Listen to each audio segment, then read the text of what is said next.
Hi, I'm Judith Rowland, and I've spent the majority of my career working on global water and sanitation programs and supporting their funding and development throughout the world. We often like to call water and sanitation issues WASH.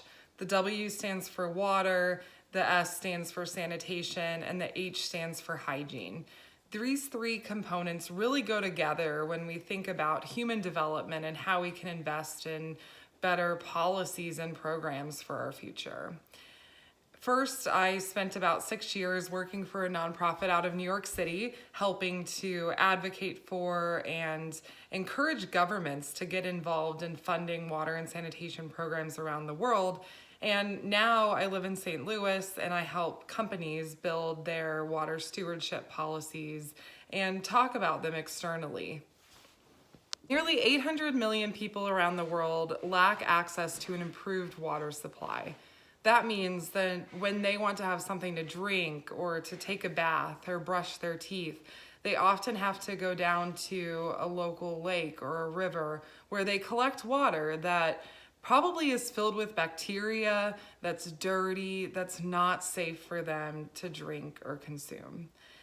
Now, that's one piece of the problem is the health challenges, but there's also the challenges that this means often women are the ones collecting water. Girls are missing school so that they're able to go and get enough water for the family to use for the day. Oftentimes, the walk is more than 2 hours for young girls in developing countries, and it can be really dangerous, both the interference with wildlife, running into people that don't have their best intentions at heart. So this is a really dangerous proposition for a lot of reasons. Some of you asked, why is this such an issue? And I think that's a really important question to ask. There's a lot of factors at play that keep people from having access to clean, safe, improved sources of drinking water. And the first is money. For people in developing countries, it's very expensive to drill wells, to maintain them, to ensure that we have enough clean drinking water to go around for everybody in the whole world. It costs a lot of money. And where do we source that money?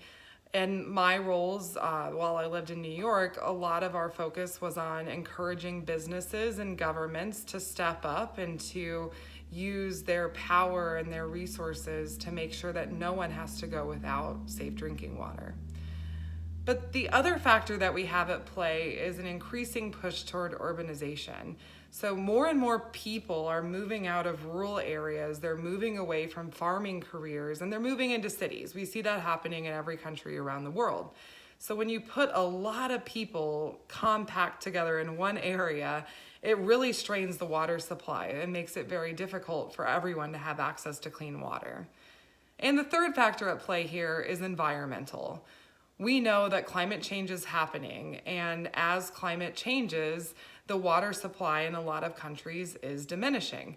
So in places like Mexico City, you may have heard, there is a really big challenge with, as the climate heats up, the amount of brown water dissipates, which means that we're taking more and more of that reserve water, which means we don't have enough left to last for future generations. Another good question was, can we just send water to people in developing countries? Unfortunately, though the solution sounds easy, it just doesn't work very well. And the main reason for that is, think about how heavy water is. We drink a lot of water each day. If we were to fill airplanes and boats and other vehicles with all of these water bottles to take to people in other countries, that's going to be a lot of emissions. It's going to be very expensive to ship, and it's going to take a lot of time too. And often when it comes to getting people safe, clean drinking water, we don't have that time to lose. So instead of shipping over water bottles and leading to a lot more plastic waste, we really need to think about the long-term solutions that we can make to ensure that people have access to water, not just today, not just tomorrow, but forever. The next question is, where is this problem the worst? Well, there's several different challenges that are happening around the world, and the response to each of these challenges is very different. So one that we've talked about already and that Ms. Rowland has taught you about is the challenges of development. So when we think about very poor countries that don't have the kinds of resources that we're used to in the United States, there the solution is often drilling wells, maintaining wells, and ensuring that we can get sustainable water supplies to people in need. The second challenge is more of the humanitarian response. So let's imagine this. A hurricane hits a small town and they may have had great water supplies before, but the hurricane damages the infrastructure that they had available.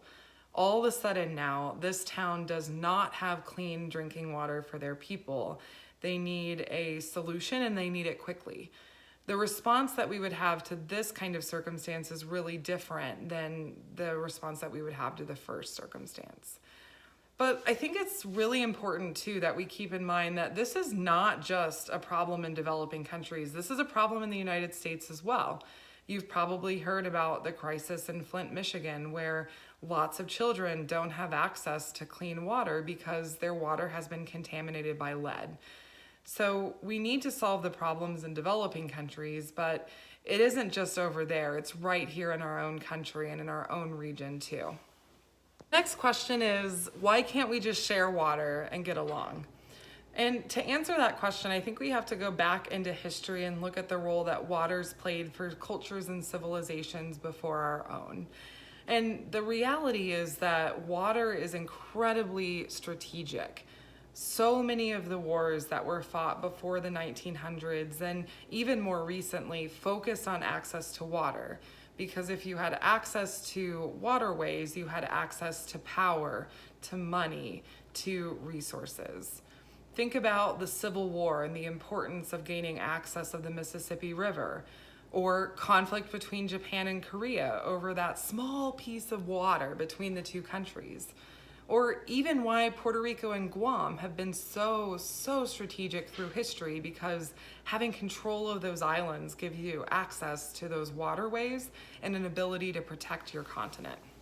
A lot of you asked about my past travel and some of the places that I've been. I've been to all 50 states as of this year and to 85 countries. And in those travels, I've had the opportunity to see a lot of clean water and sanitation programs in developing countries.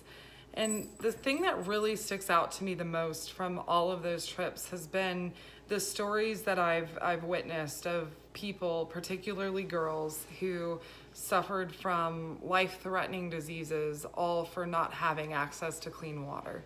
Something that we take for granted every day that people truly are dying as a result of. And that really sticks out to me. It seems an injustice that for lack of access of something so basic as clean water and a safe toilet, that kids are truly dying every day. The last question, and probably the most important that I'll answer, is what can we do about this? And there's really two things that I think are critical that we do. The first is increasing awareness by talking about this issue, by educating people on the importance of clean water and safe sanitation. We can change mindsets and help to solve the problem. But the second is we really need tangible actions calling on governments to make a difference.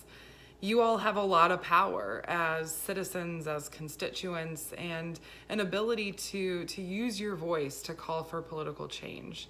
So speak with your representatives, call your senators, and let them know that you want to be sure that every kid around the world has access to improved drinking water and safe sanitation. Your voice can make a huge difference.